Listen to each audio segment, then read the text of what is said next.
What is up, though, Lions fans? It's your boy, Motor City Don P, back here once again. You know the Motor City Cats. We are back at it. We came to give you stats and not none of that static. Whatever you do, make sure you keep your Lions news pragmatic. And we got some Lions news today. We are talking about the first day, the observations from the Lions rookie minicamp. That's right. We are back on the field. We are out at practice. We got on helmets.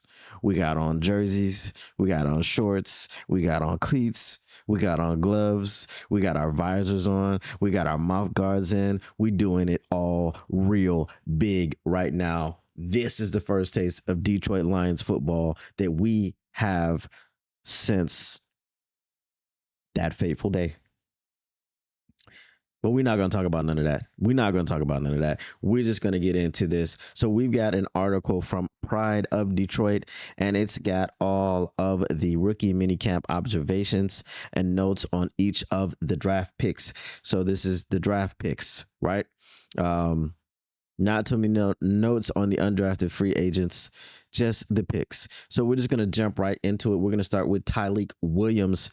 As pointed out in an earlier article, Williams was quite limited in his time on the field due to a plan laid out by the Lions. Some bum-ass team that he played for went to a bum-ass national championship and won the bum-ass thing. So it was a long season. So him and the other bum asses, they played on, you know what I mean? But this is college, right? You know, he's a Detroit Lion now. So we gotta welcome him with some arms. I don't know if they open, but they're arms. You know what I'm talking about? Anyway, he only participated in a handful of sped up walkthrough reps before working with a trainer on the hill at the back of the practice field. In what limited action we saw, Williams did stand out because of his size. Listed at 334 pounds on the Lions roster, no one else on the field looked even close to matching his size. He did line up at both nose and 3-tech from what I saw. All right. Guard Tate Ratledge. Most notably, Ratledge was the primary center when the team began practices with full team walkthroughs. It was hard to tell definitively, but I would say he came close to splitting those reps with undrafted rookie Leif Fatanu. During the other half of his time, Ratledge played right guard. So we did say before in a show that we talked about how Brad Holmes said that Hank Fraley would be cross-training these guys. And if you play guard, that he was going to stick a ball between your legs, pause, and see if you could snap the thing. All right. So true to their word, first day of rookie minicamp, Tate Ratledge is getting center reps. So here are the two offensive lineups I noticed during the opening walkthrough, the only time the offensive line did full team work.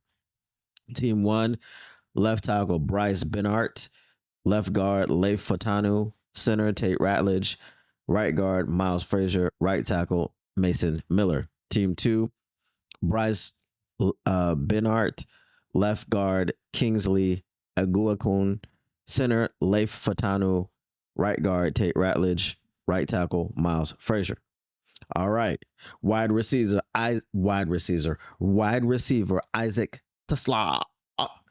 While Tesla did get some work in the slot, the high majority of his playing time was spent on the outside during Friday's practice. During walkthroughs, the Lions did not throw the ball, but he was heavily featured when Detroit went to 7-on-7 drills.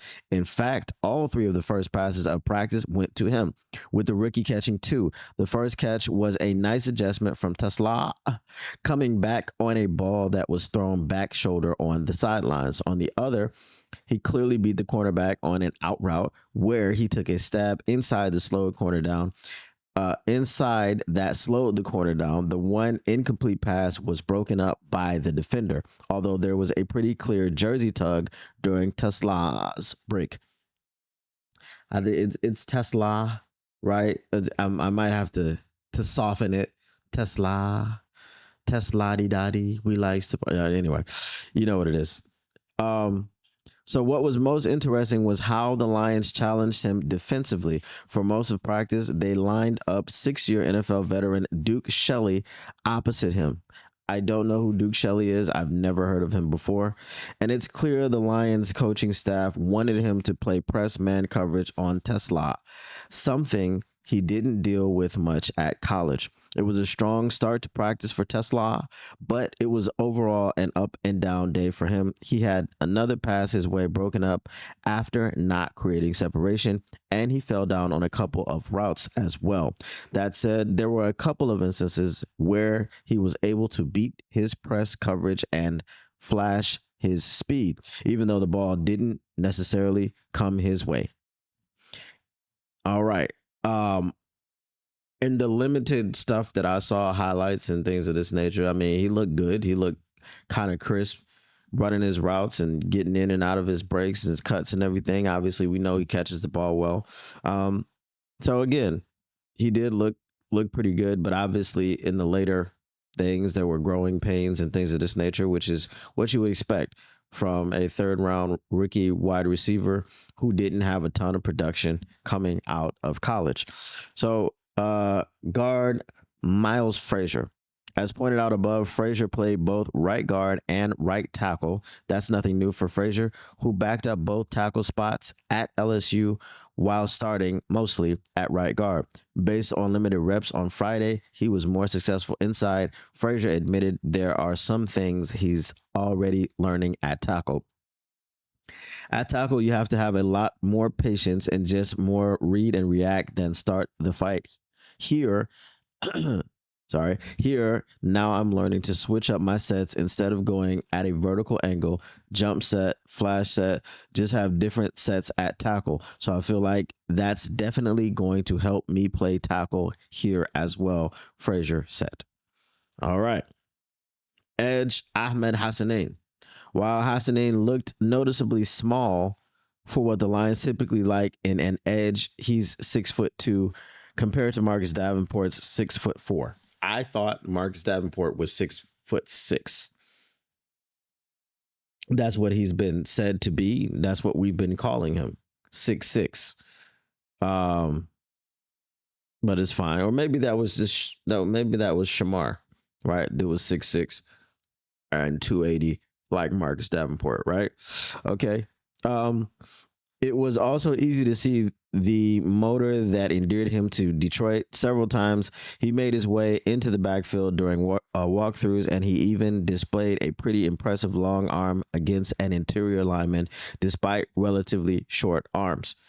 So all of those people that were against Donovan Ezraku and, Josiah Stewart and, other people of similar builds.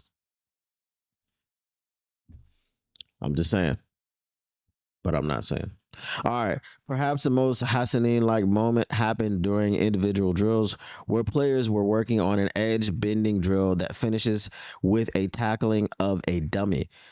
The horn sounded to rotate to the next drill, but Hassanin pleaded to coaches to give him one more shot. They obliged, and Hassanin finished the drill. All right. So that is what that is. All right, let's get to Dan Jackson. It was hard to give any insightful analysis of Jackson when so much of practice was focused on run fits. Jackson did blitz once and get to the quarterback, but the play I noticed him most was when he was near the box, lined up in man coverage against tight end Zach Horton.